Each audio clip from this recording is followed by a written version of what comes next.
Ainda tenho muitas coisas para dizer, mas agora não seriam capazes de suportar. Quando vier o Consolador, que eu da parte do Pai vos hei de enviar, aquele Espírito de verdade, que procede do Pai, ele testificará de mim, e vós também testificareis, pois estivestes comigo desde o princípio. Mas aquele Consolador, o Espírito Santo, que meu Pai enviará em meu nome, esse vos ensinará todas as coisas, e vos fará lembrar de tudo quanto vos tenho dito. E hoje vocês vão entender muita coisa o que aconteceu. Então aí quando o Messias chegou, olhou para a testemunha do sul e falou assim, só sobrou você, né? Aí ele olhou para o Messias e falou, só eu mesmo. Aí ele falou, o Messias responde para a testemunha do sul, você sabe que o que sobrou para você é o confins da terra, né? Aí a testemunha do sul falou, já sei, irmão. Aí o Messias começou, então vamos. Aí o Messias chamou e falou, então vamos que eu quero mostrar algumas coisas para você. Aí o Messias chamando a testemunha do sul, falou assim, você vai para o confim da terra, né? O último lugar, o lugar mais longe da terra.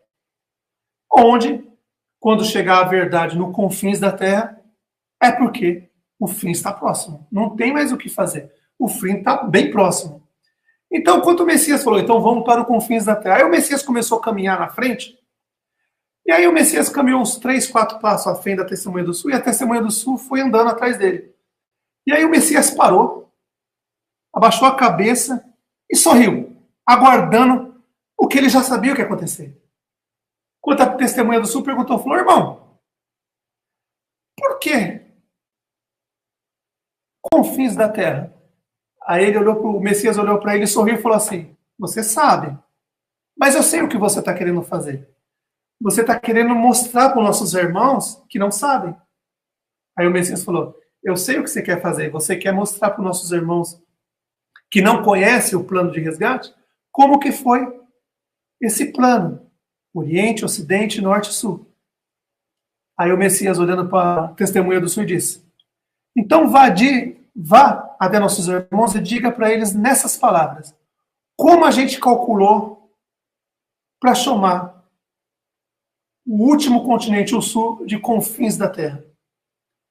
Aí o Messias falou assim para a testemunha, vai e diga para eles assim, como que foi calculado? O Oriente, vocês sabem, o Messias falando para a testemunha, vocês sabem que o Oriente é o início de tudo. É onde está o Jardim do Éden. É onde estava Adão e Eva. Isso significa que é o início de tudo. Foi ali o começo de tudo. Depois veio o Ocidente, hoje conhecido como a Europa. É longe do Jardim do Éden? Não é tão, mas dá para ir a cavalo, dá para ir de barco, é perto, não é tão longe. Do Jardim do Éden, no Oriente, até o Ocidente, é perto, dá para ir a cavalo, naquela época. Hoje dá para ir de avião, estou falando daquela época. Estou falando daquela época. Dava para ir de cavalo, eles conseguiam caminhar de cavalo, de barco. O Oriente até o Ocidente não é tão longe. O Norte, se você sair do Ocidente com divisa com o Oriente, você pode ir hoje, meus irmãos, hoje, não naquela época, hoje, pela Rússia você consegue atravessar para o norte. Hoje vocês conhecem como Alasca. No verão dá para atravessar. De barco é perto, não é tão longe. Então, do Jardim do Éden, Oriente, até o Ocidente, Roma, ou Londínio, Bretânia, que é a terra de Azazel e de Elias, Ismael, não é tão longe. Do Jardim do Éden até o Oriente, do Oriente até o Ocidente, que é o Jardim do Éden, é perto. O Ocidente até o Oriente é perto, dá para ir a cavalo naquela época. E se você sai do Jardim do Éden para ir para o norte, hoje, pelo mapa de hoje, você sobe pela Rússia, atravessa pelo Alasca, no verão consegue atravessar. Pouquinhas horas de barco, você atravessa, você está no Alasca, América do Norte. Agora, para a América do Sul, por isso que chama confins da Terra. Para ir para a América do Sul, você tem que atravessar o Oriente, atravessar o Ocidente, e do Ocidente até o Sul, existe um mar, que praticamente naquela época era muito difícil de atravessar. Sair do Ocidente para o Sul é muito difícil, a distância era muito longa. Então, por isso que nós chamamos o Sul, América do Sul hoje, de confins da Terra. Porque da América do Sul, terra de Paulo, até o Ocidente, e depois até o Oriente, onde está o Jardim do Éden, é o lugar mais distante da Terra. Jardim do Éden até o Ocidente. Até o Sul, que hoje é a América do Sul, a terra de Paulo, onde Azazel escolheu o seu lugar para montar o seu segundo trono. Primeiro Roma, e o segundo, Roma, terra de Pedro, e o segundo, terra de Paulo. Primeiro apóstolo e último apóstolo. Na cabeça do doido de Azazel. Ele é meio maluco, ele faz essas coisas mesmo. Então, meus irmãos, esse foi o plano que o nosso pai fez e o Messias fez. O Jardim do Éden, até o Ocidente, não é tão longe. Então, dá para ir de cavalo, até a América do Norte, subindo por Alasca, por ali pela Rússia, atravessando pela Rússia. No verão, naquela época, no verão, dava para atravessar. Então, o norte não é tão longe. Se você fazer Jardim do Éden, norte, e depois descer pelo norte para o sul, é mais longe ainda. Então, por isso que a América do Sul, hoje, América do Sul, terra de Paulo, região, é considerado o confins da terra. E o Messias ainda fez uma profecia. Quando a palavra dele chegasse nesses lugares, no confins da terra, hoje vocês sabem que é a terra de Paulo, América do Sul, o fim está próximo. Então, meus irmãos, essa parte, eu espero que os irmãos tenham entendido como que foi calculado, por que a América do Sul chama confins da terra. Porque o lugar mais longe do Jardim do Éden é a América do Sul, a terra de Paulo. Claro, pode ser um pouco para baixo, mas por que foi escolhida a terra de Paulo? Porque a terra de Paulo foi escolhida por Azazel para criar o seu segundo trono, mas vocês vão saber daqui a pouquinho como que foi tudo isso. Então, meus irmãos, aí depois que o Messias explicou isso, o Messias pegou a testemunha do Sul e disse: vamos que eu tenho algumas coisas para mostrar para você que é importante. Da mesma forma que eu mostrei para os 154 mil selados, para a testemunha do Norte, agora eu vou mostrar para você da testemunha do Sul. Então o Messias pegou, chamou o irmão, e eles desceram na terra. O Messias e a testemunha do Sul. E eles sentaram numa grande montanha, na terra de Paulo, uma grande montanha. Eles se sentaram ali, os dois. E o Messias disse para ele, falou: irmão, os dois sentados nessa montanha, vendo a grande cidade de Paulo. Dessa montanha dava para ver toda a cidade. Tudo que foi construído. E o pessoal construía as construções, os prédios, dava para ver tudo. Isso faz um tempo atrás. Não muito tempo, mas um tempo atrás. Porque está quase no final dos 2 dias que o Messias prometeu que voltaria. Um pouco antes.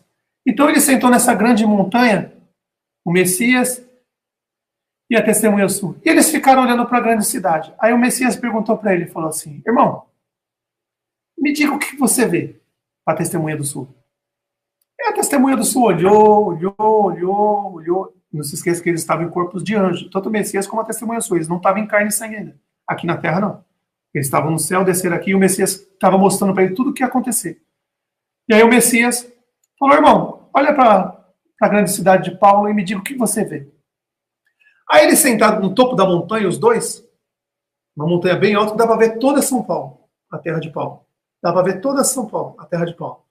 E aí ele disse para o Messias, a testemunha do Sul disse para o Messias: eu estou vendo um rio cortando a cidade, estou vendo os prédios lá no fundo, construção para aquele lado, o pessoal não parando de trabalhar, construindo, a cidade estava crescendo muito, a terra de Paulo. E ele vendo aquele monte de prédio, o rio cortando a cidade.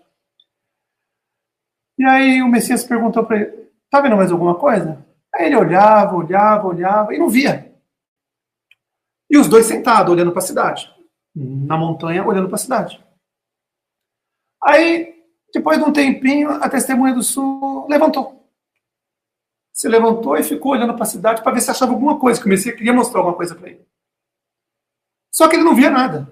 Ele via a grande cidade, o rio cortando, as avenidas bem movimentadas, mas ele estava olhando para lá, para a terra de Paulo, para a grande cidade. Aí ele estava olhando para a grande cidade, mas aí ele fez uma coisa que inesperada. Ele virou de costas. Na hora que ele vira de costas para a terra de Paulo, o Messias dá um sorriso, e aí ele olhando para sentido interior, ele estava olhando para sentido centro, terra de Paulo, capital, e ele começou a olhar para trás, ele virou de costas e virou para trás. E aí ele olhando, ele viu umas luzinhas. Aí ele viu uma estrada, uma rodovia, que tinha uma casa branca, parecia um castelo branco. Ele viu uma rodovia, uma estrada, que tinha uma casa branca, parecia um castelo branco. E ele viu, aí no final ali, que os anjos têm uma visão muito grande, eles conseguem ver longe. E ele começou a focar a visão dele naquela rodovia, e tinha mais 2 ou 3 do lado. Mas no final daquela rodovia ele via 100 quilômetros, umas luzinhas piscando, umas luzinhas acesas nas montanhas, bem longe. Aí ele olhava. Aí quanto mais ele focava, mais longe ele ia, 100, 200, 300, 400 quilômetros, 500. E ele ia olhando, focando naquela rodovia e nas outras também. E ele via várias luzinhas acesas, bem longe. Aí ele olhou, aí ele voltou, virou para a grande cidade também. Ele ficou de frente para a cidade de Paulo.